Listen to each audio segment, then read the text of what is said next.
محرم میں پہلے دن سے ڈھول بجانا شروع کر دینا علی کے در کا کتا کہہ رہا ہے کے لیے عقیدہ پختہ کرو. مصیبتیں آئے تو سواریوں کے پاس نہ دوڑو, پنجتن کا نام گھر بیٹھے پڑھو, اللہ تمہاری ہر مصیبت دور کر دے گا. اور ڈھول مت پیٹو, ڈھول پیٹنا کوئی عقیدت نہیں.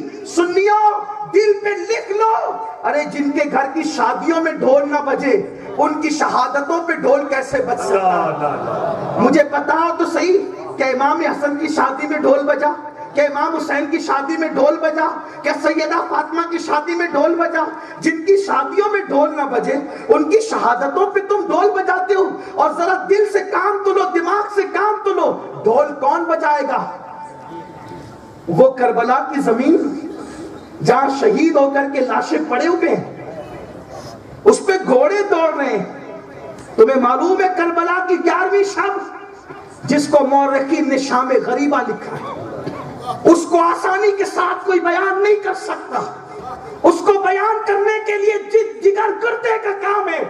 ہمت جواب دے جاتی ہے, قلم تھر تھر کانپنے لگتا ہے, لوگوں کی چیخیں نکلنے لگتی ہے.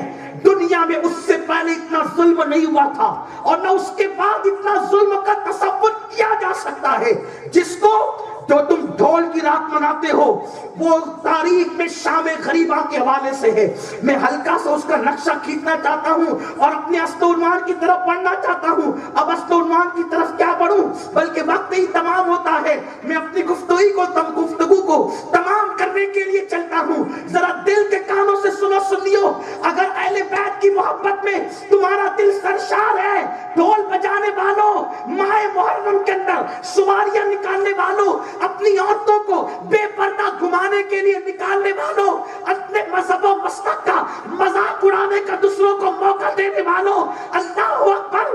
آپ ذرا دیکھو تو صحیح وہ میدان جس کے اندر شہادت کے بعد تم ڈھول بجانے کی داستانیں ڈھونڈتے ہو.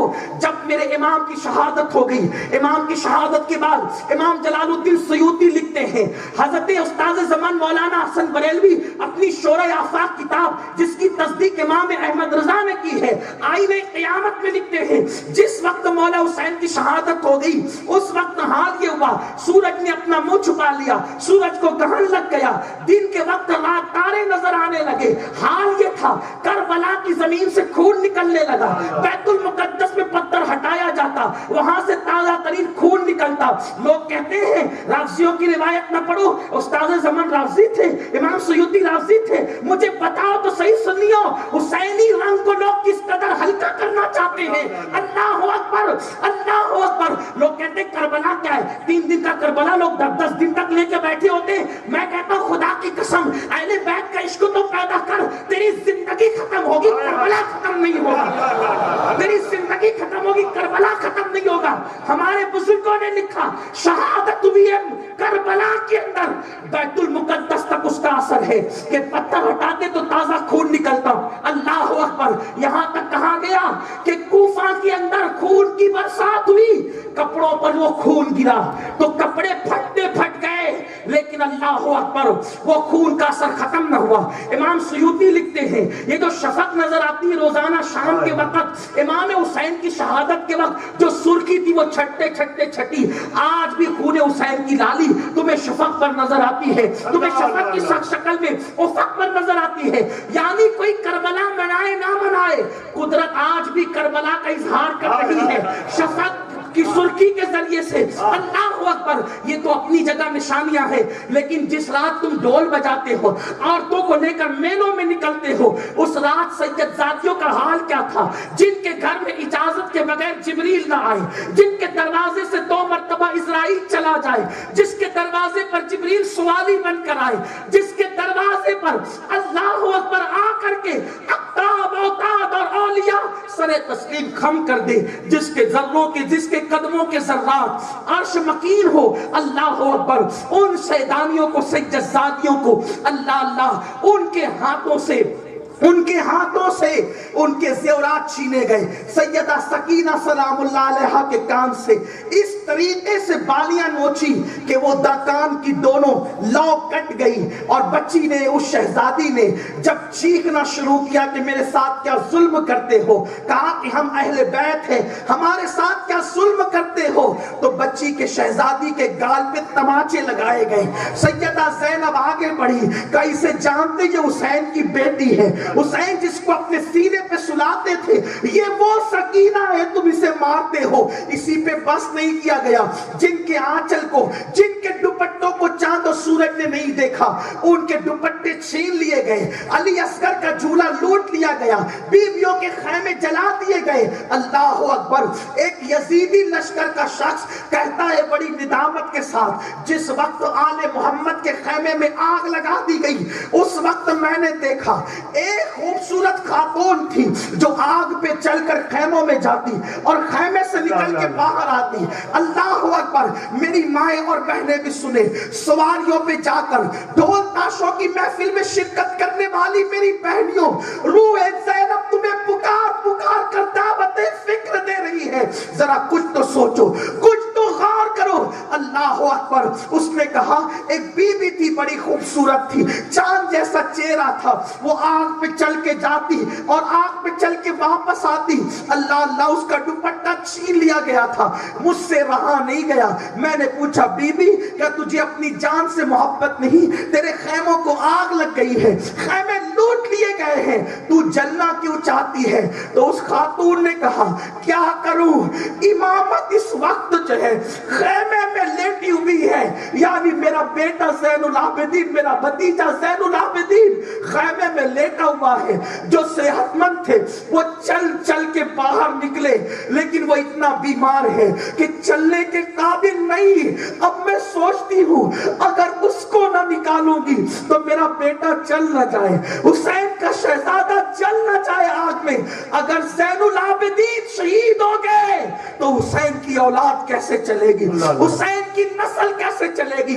امام حسین کے نام پہ ڈول پیٹنے والوں, جس رات و دن کو تم ڈول پیٹتے ہو, اہل بیت میں اتنی مصیبت تھی. پھر اس راوی نے بیان کیا, میں نے دیکھا کہ اس خاتون نے ہمت کیا اور اپنے کندھوں پہ زین العابدین بیمار کو ڈالا اور آگ پہ چلتے ہوئے چلی.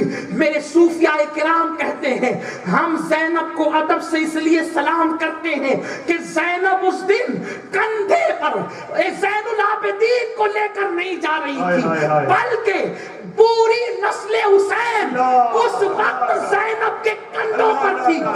زین العابدین کی شکل میں باقر زینب کے کندھے پر, جعفر زینب کے کندھے پر, موسیٰ قاسم زینب کے کندھے پر, علی رضا زینب کے کندھے پر, حسن عسکری زینب کے کندھے پر, تقی نقی حسن عسکری, امام مہدی, بلکہ شاہ برکت اللہ, کریم نواز, مکتوم اشرف, اسواری سے دیوا, جتنے حسینی سید ہیں وہ سب زینب کے کندھے پر ہیں.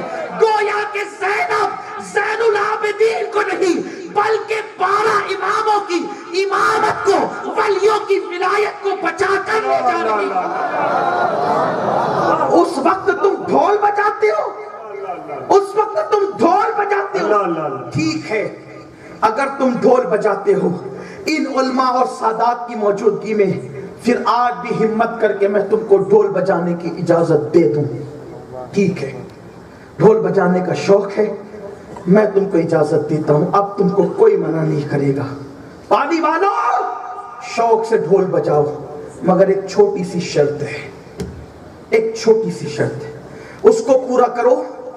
پورے پالی کے ہر گھر میں ڈھول بجاؤ, لیکن ایک شرط ہے, ایک شرط یہ, جس دن تیرے 6 مہینے کے بچے کا انتقال ہوگا اس دن بھی تو ڈھول بجانا. جس دن تیرے 18 سال کا جوان بیٹا کسی ایکسیڈنٹ میں مرے گا اس دن بھی تو ڈھول بجانا. جس دن تیرے باپ کی میت ہوگی اس دن بھی تو ڈھول بجانا. اگر اس دن تو ڈھول بجا لے تو پھر تو شہادت حسین پہ بھی ڈھول بجانا. لیکن مجھے یقین ہے تو اپنے 18 سال کے جوان بیٹے کی میت پہ ڈھول بجانے کی ہمت نہیں کر سکے گا.